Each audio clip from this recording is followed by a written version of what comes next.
bantu b'Imana, wisengere nanje nisengere kugira ngo duhagarare mu kibanza co, dukore igikorwa co, kuko hari igihe abana b'Imana turuha, kandi ni kenshi turaruha pe, kuko dukora mu kibanza.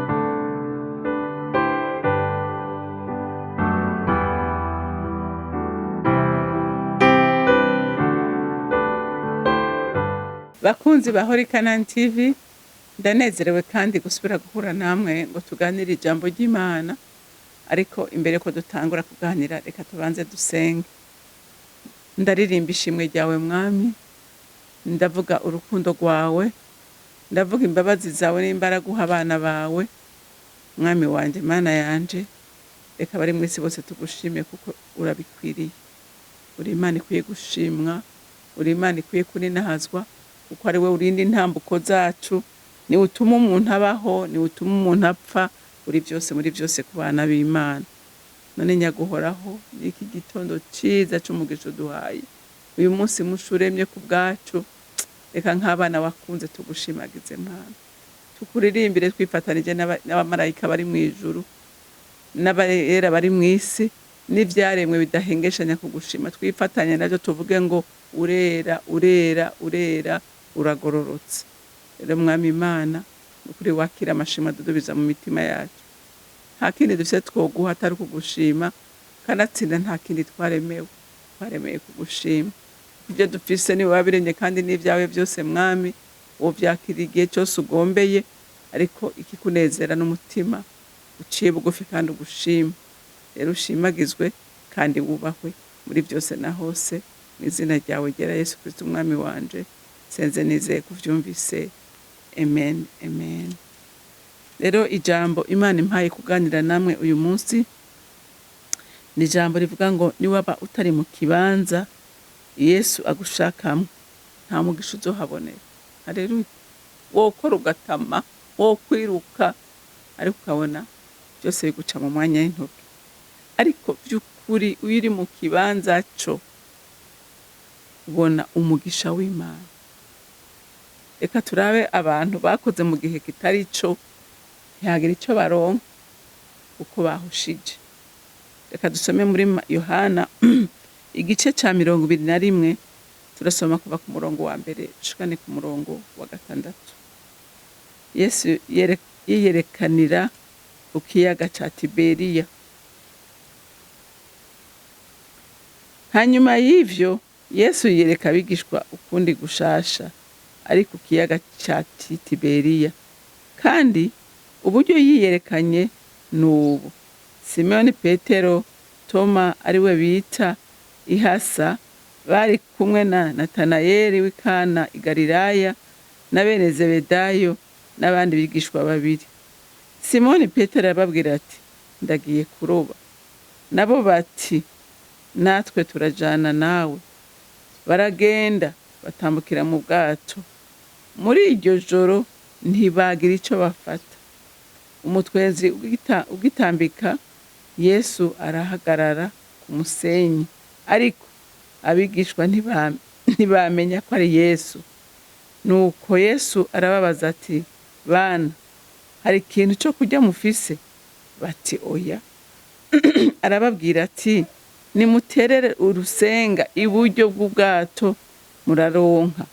Nuko bararuterera, ntibaba bakibasha kurukwega kuko ifi zari isinzi. Amen.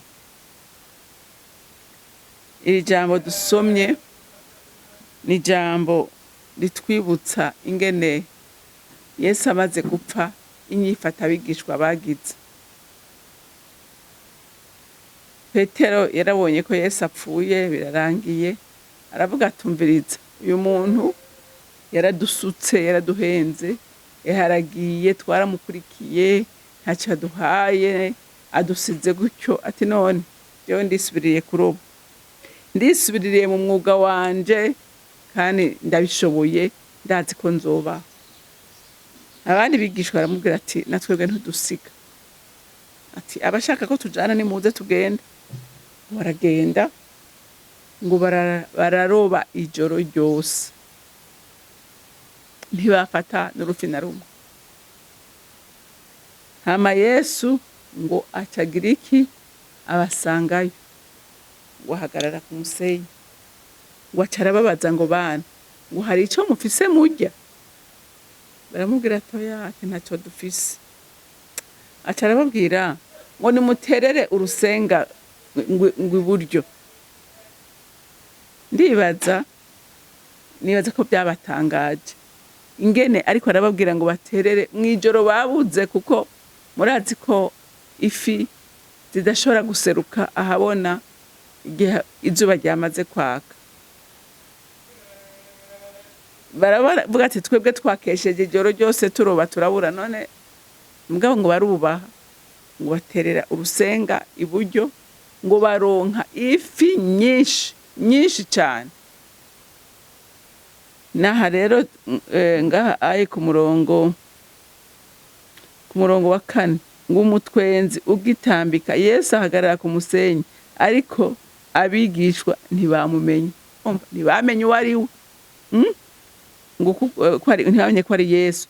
None uko Yesu arababaza ati bana, hari ikintu cyo kurya mufise? Batoya. Arababwira ati nimuterere urusenga iburyo bw'ubwato muraronka. Nuko bararuterera, ntibaba bakibasha kurukwega, kuko ifi zarisinze. Kuko hari ijambo ry'umushobozi riherekeje igikorwa. Ifi zaribwirije, ziraza ngo zuzura mu rusenga, ngo ku buryo byabananiye guterura urusenga. Bantu b'Imana, wisengere nanje nisengere kugira ngo duhagarare mu kibanza cyo, dukore igikorwa cyo. Kuko hari igihe abana b'Imana turuha, kandi ni kenshi turaruha pe, kuko dukora mu kibanza kitari cyo, mu gihe kitari cyo. Petero asize agiye kubiri n'ico umwami Imana yamutumye n'ico ashaka, yigiriye kuroba. None mwumva yari kuronka Imana itari mu ruhande rwiwe, yari kuronka. Natwe uyu munsi hari ibyo duhusha, kuko Imana itari mu ruhande rwacu. Ugasanga umuntu aho kuja kuvuga ubutumwa, ugasanga ariko ari mu bya profesi, cyangwa ugasanga aho umuntu kuja kuba umwigisha agiye kurima, cyangwa yari akwiye kuja kurima ariko agiye kwigisha. Ugasanga umuntu yacuritse, ari mu muhamagaro utari wiwe. Aba bantu umwami Imana yari yarababwiye ko bazoroba abantu, batazosubira kuroba amafi ukundi, ariko bisubirira mu mafi, bararuha ntiyagira ico babona. Haleluya, haleluya. Ngaha ku murongo wa 6 arababwira ati nimuterere urusenga iburyo bw'ubwato muraronka. Yesu arababwira ati mwakoze bitari ivyo, ariko naho mwakoze bitari ivyo, reka ndabahezagire kugira by'ukuri musubire mumenye davantage uwo ndiwe. Haleluya.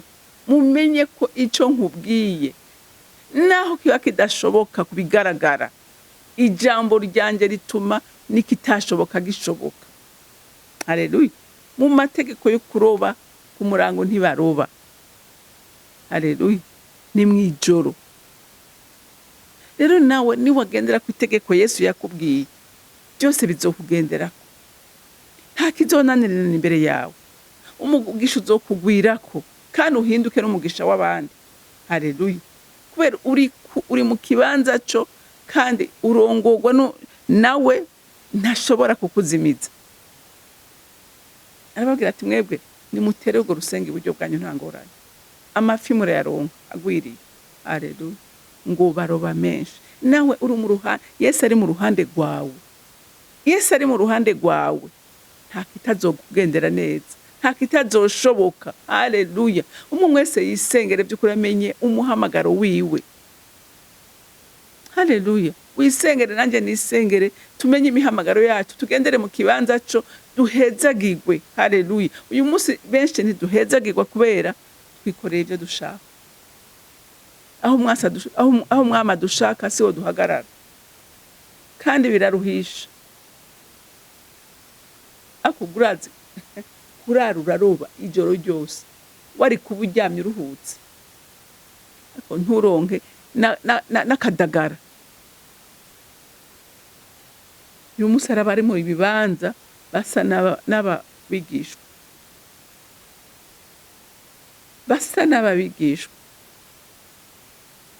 barondera bagakesha ijoro, barondera kwezi kumwe, 2, 3, mwaka, kavuga ati by'ukuri bindimwo n'ibiki.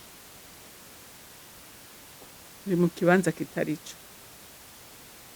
Ariko iyo umenya agafunguruzo kawe, haleluya, iyo umenya agafunguruzo kawe, umera nk'ifi iri mu mazi, haleluya, uroga, biroroha, n'abandi bagatangara atabikora gute, kubera uri mu kibanza co, haleluya. Yesu amaze kubabwira ngo bakize guterera gutya, ifi zarizanye ngo ziba nyinshi, haleluya. Barababwira ati muterere urusenga iburyo bw'ubwato muraronka, ngo nuko baraterera ntibaba bakibasha kurukwega kuko ifi zarisinze. Mwavyumvise? Uri mu kibanza co, imigisha ku yindi, ubwiza ku bundi, urumva, amahoro akugwiremo, haleluya, kubera uri mu kibanza co. Rero muntu w'Imana, nahawe nanje kuraba aho duhagaze, kuraba ibyo turiko turakora. Bega vy'ukuri Imana iri kumwe natwe, iri mu ruhande rwacu, canke Imana iri kure yacu? Kuko burya ndababwire, umuntu ari kumwe n'Imana uramubona. Hari abantu benshi baruhiye mu mihamagaro barimo, benshi barushe, bidoga, ndetse bakekeranya ko uyu muhamagaro arimwo ari w'ukuri. Haleluya, haleluya. Imana nta muntu n'umwe yifuza ko aruha. Oya, kuruha physiquement, oya, kuruha mu mutima, ukumva kurushe, kumva ko igikorwa urimo kuruhije, wumva ko kigusesemye, ariko iyo uri kumwe n'Imana, kuruha mu mubiri n'ibisanzwe, ariko kuruha mu mutima by'ukuri uri mu kibanza co, ntushobora kuruha mu mutima. Ukumva urushe mu mutima wawe, menya ngo Imana ntigushaka aho hantu, oya, ntigushakayo. Imana irashaka ko dukorera mu karuhuko kayo. Rero Imana yo mwijuru ibampera umugisha. Mwami wanje ukunze nkunda, shimagizwa ku minsi yose bamuri kuradukebura, kugira ngo dukore ibikorwa vyiza biguhimbara, kandi tubikore turuhutse, tudafise umuruho mu mutima, kuko uri mu kibanza co wese. Mwami Imana agirirwa neza uko bukeye n'uko bwije. None nyemerera umwe wese yishire ku munzani, arabe ibyo ahagazemwo ko ari kumwe nawe, canke ko ariko arirongora. Uwirongora guhindukirire, kuko we ntutoranya ku butoni, ugirira neza bose. Wisha imvura y'umugisha wawe, Mwami Imana, ku bana bawe. Hama icubahiro cose n'amashimwe yose aba yawe. Nkaba ndabisenze ndavyizeye ko vyumvise, mu izina rya Kristo Yesu. Mwarahezagiwe, mugira umunsi mwiza.